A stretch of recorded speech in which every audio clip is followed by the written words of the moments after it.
Senhor Ricardo, tá? Eu tô assistindo esse processo e a gente tá vendo também uma calmaria na política. Não sei se você reparou que tá tudo muito calmo, mas pra mim é aquela calmaria que você tem na praia antes de vir um vagalhão. É vagalhão? Aquela vem uma onda muito forte, tá? Por que eu digo? Porque tem muita coisa acontecendo que vai substanciar uma crise e a crise ainda não rolou. Eu vou te dar um exemplo. Hoje saiu uma nota oficial da Federação da Agricultura da Bahia. Porque a Bahia está sendo alvo, assim, intenso de invasões de propriedade lá no campo. E assim, quando sai uma nota da federação, que é uma federação que é parte da CNA, e a CNA é um órgão, é uma entidade lenta. Entidades lentas são as entidades muito grandes que para soltar um comunicado desses, precisou passar por uma deliberação, que sabe que isso significa o início de um conflito com o governo. Ou seja, não deu 3 meses de governo e já tem nota saindo da CNA. O que isso significa? Eu não vou nem entrar na questão assim, treta, tiro, porrada e bomba no campo. Já vai ter mobilização na Frente Parlamentar da Agricultura. Isso é batata, entendeu? Já vai ter mobilização do grande empresariado do agro. O PT tá comprando agora o conflito. Não é que assim o pessoal tá esperando acontecer. Já tá rolando o conflito. O pessoal já tá vendo, olha, vai dar besteira. O Boulos já tá fazendo essa correria. Eu pergunto pra você assim, na real, por mais que a gente veja uma calmaria hoje, e é assim até justificável, porque o carnaval terminou domingo, né, na prática.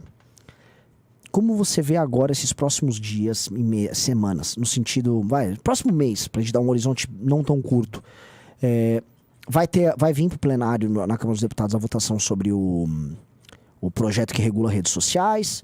Alguns setores da imprensa estão contra, outros favoráveis, e eu acho bizarro. A Folha soltou um editorial meio que indo contra já. A Patrícia Campos Melo, que trabalha na Folha e foi colocada para trabalhar no grupo de trabalho da Manuela Dávila sobre fake news, ela soltou um artigo enorme lá na Folha a favor, né? Você acha que isso aí pode ser o estopim, por exemplo, para a direita começar a convocar manifestações, para ações mais duras? O que você acha? Eu acho que... Primeiro, eu acho que a gente está um pouco desconectado desse ponto. E aí não é propriamente uma crítica, mas uma observação sobre o nosso andamento das coisas. Como o MBL está com muitos projetos, está soterrado de coisa pra fazer, então a gente tem que produzir um monte de conteúdo pro clube, que vocês não entram, mas a gente tem que produzir os conteúdos, e documentário, e isso, e aquilo, e revista, e não sei o quê. E a nossa equipe aqui, ela não aumenta, ela não se multiplica de acordo com a multiplicação do trabalho. Há uma multiplicação muito maior do trabalho do que das pessoas. O que isso significa na prática? Significa que as mesmas pessoas vão estar fazendo muito mais coisas. Qual é o problema dessa situação? Eu acho que se tem este projeto aí e ele já está gerando discussão, meio que a gente tem que entrar completamente nisso. Tipo, nós temos que começar a fazer um monte de material sobre isso, tem que sair um monte de vídeos sistematicamente sobre isso. A gente já tem que organizar os atos que vai fazer, já tem que ver o meio de fazer a pressão parlamentar, tem que ser feito toda uma estrutura bem mais forte, bem mais consistente do que foi a que a gente rapidamente fez com a eleição do Pacheco para enfrentar esse ponto. Todas as pautas e projetos que forem polêmicos e que forem deste teor do PT, cabe ao MBL estar sempre na dianteira do combate. A gente tem que ser a ponta de lança da oposição sempre ao PT, porque essa é a nossa função, isso que vai fazer a gente ter o protagonismo nas desventuras desse governo. Então, acho que a gente tem que já pensar no que fazer mesmo. Tipo, fazer uma reunião aí com todo mundo, ver o que fazer, quando vai ser o projeto, tal, quem está discutindo e focar nesse negócio. Porque se isso passar, quais são os efeitos práticos desse projeto? Eu conversei com um especialista nisso, né? Inclusive, que está no Clube MBL. Ele me falou o seguinte, o efeito prático não é uma perseguição específica a um determinado setor. É que como o modelo de negócio... Exato. O modelo de negócios de redes sociais vai ficar, se não inviabilizado, muito dificultado, a operação deles fica muito custosa. Então, naturalmente, eles vão buscar evitar trabalhar em determinados setores que gerem esse problema. Por exemplo, política. Então, mas aí que tá. Isso aí é de importância vital para o MBL. Sim, mas onde eu quero chegar, que acho que essa é a parte mais louca nisso aí é que, mesmo que eles, vamos dizer, reduzam o algoritmo de política, na prática, o que essa lei, caso passe, vai significar é que, mesmo um cara que faça um conteúdo que tenha 100 views, mas que esteja pregando golpe, continua sendo responsabilidade dos caras, mesmo com 1 milhão de views ou 100 mil views, ou 100 views. Entendeu? Então, tudo bem, mas aí não é um problema nosso. Não, é um problema. Não resolve não o resolve, problema da difusão de conteúdos golpistas e não que só vai isso. na raiz do teu. Da coisa. E aí, isso é uma espécie de uma resposta ao que ele disse, porque, ok, então não faz sentido eles destruírem, vamos dizer, setores inteiros que também geram lucratividade para eles, se isso também não resolveria o problema deles. Entendeu? Então, eles querem realmente resolver este problema só? Eu acho Ou que é uma coisa muito mais eu acho que eles macroscópica? querem resolver, eles querem manter a liberdade deles em não serem os curadores do conteúdo que está na rede social. Porque toda essa discussão já teve nos Estados Unidos. E essa tese que o Xandão, o Orlando Silva e a esquerda estão defendendo, ela perdeu lá. Que é a tese de que a rede social ela é responsável direta pelo conteúdo que é colocado lá. E isso a transformaria num veículo de mídia. Entendeu? É como se fosse um veículo de mídia colaborativo. Eu entendi.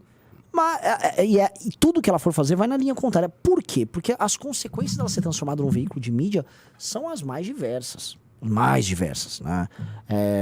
Até nas relações cíveis, contratuais que passam a decorrer dessa nova relação. Porque ela teria que ter o controle e, portanto, curadoria. E responsabilidade civil e criminal.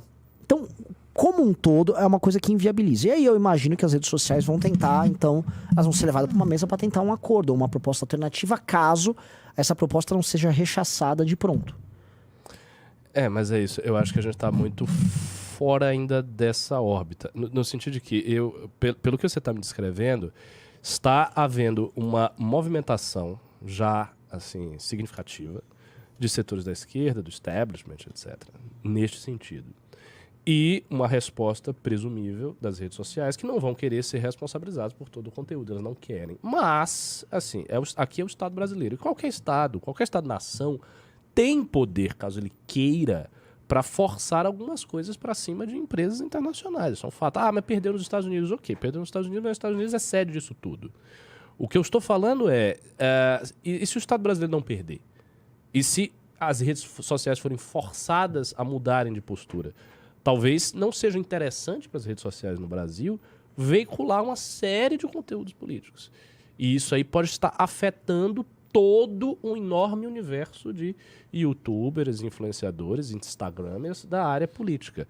Como a esquerda, isso eu também falei no news, como a esquerda não depende tanto disso, ela tem meios de ação muito mais variadas do que a rede social, e o meio de ação principal da direita é a rede social. Isso é um grande problema pra gente. Então eu acho que, além de tudo, a gente tem que entrar nisso com toda a força. Não, a gente vai ter que entrar.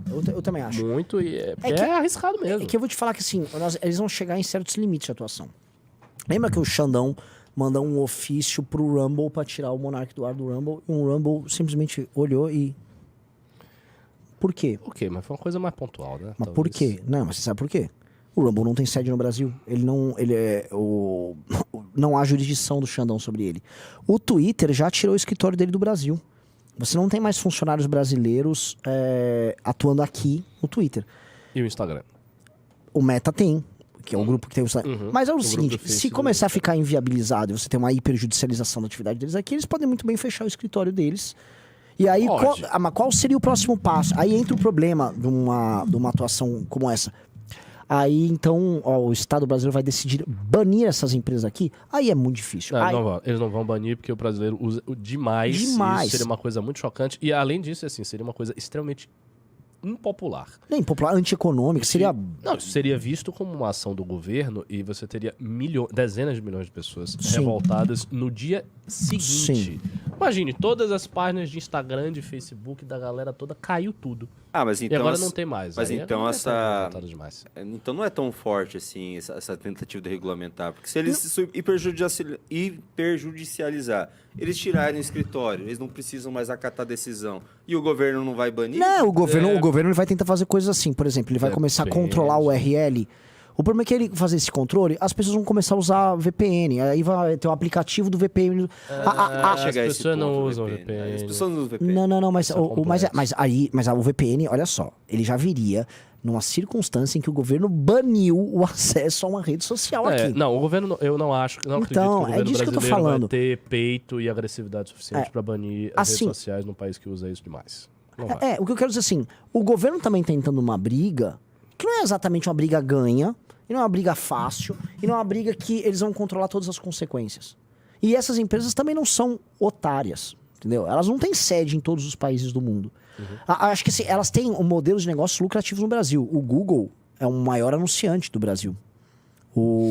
Mas o Google, tanto como o YouTube, quanto como a plataforma de pesquisas. Eles mantêm o escritório no Brasil da plataforma de pesquisa. O YouTube vai ter lá, entendeu? Aí cada um vai fazer o seu respectivo trabalho de proteção. Agora, o único ponto do projeto é a responsabilização das empresas ou tem outras coisas que são colaterais? Tem outras coisas colaterais, acho que são responsabilizações civis e criminais sobre determinados sempre conteúdos. sobre a empresa ou sobre os acho que o usuário também. de conta? Mas assim, o cerne do projeto, a base do projeto é essa curadoria da empresa.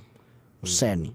O resto são coisas acessórias também perigosas, mas que vão da responsabilização sobre difusão de fake news. O Dino foi tratar disso. O que é? Quem vai definir que é o fake news? Como é que vai funcionar a difusão de fake news? Você vai abrindo muito espaço para essas interpretações. E outra coisa, isso vai atingir a imprensa também.